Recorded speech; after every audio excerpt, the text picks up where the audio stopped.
आवे तोहरा बिना कुछ नहीं भावे। माई तोहार याद बड़ी आवे तोहरा बिना कुछ नहीं भावे। ए माई गइलू तू कहाँ हो, माँ के बिना सुना बा जहाँ। माँ के जगह ई दुनिया में केहू न ले सकल। बेटा खातिर दुख सहेली माँ आखिर माँ हो खेली माँ।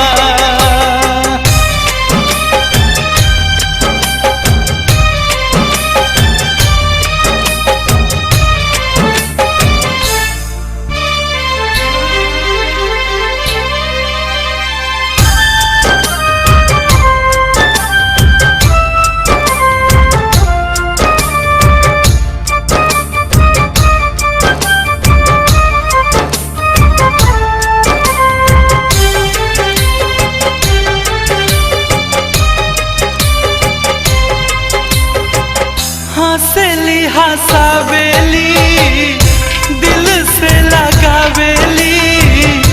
लाखों विपत्तिया से माइये बचावेली। दूधावा पियावेली तेलावा लगावेली। अंगुली पकड़ के माई चले के सिखावेली। माँ तू अब लौट के आजा, आके मोहे गले से लगा जा।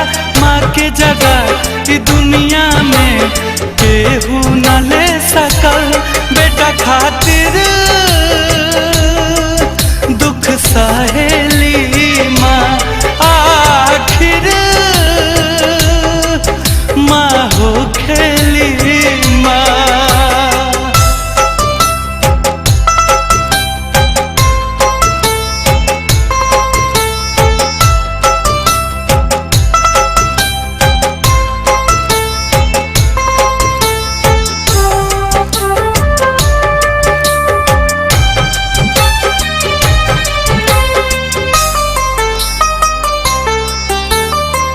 हाथे से खियावेली लोरियां सुनावेली।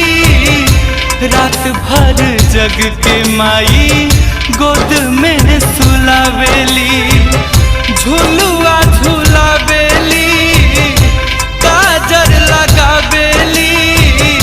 सोरह घरी माई ममता लुटावेली।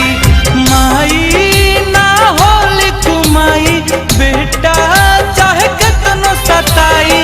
माँ के जगह ई दुनिया में केहू न ले सकल। बेटा खातिर दुख सहेली माँ आखिर माँ हो खेली माँ। माई तोहार याद बड़ी आवे तोहरा बिना कुछ नहीं भावे। माई तोहार याद बड़ी आवे तोहरा बिना कुछ नहीं भावे। ए माई गइलू तू कहाँ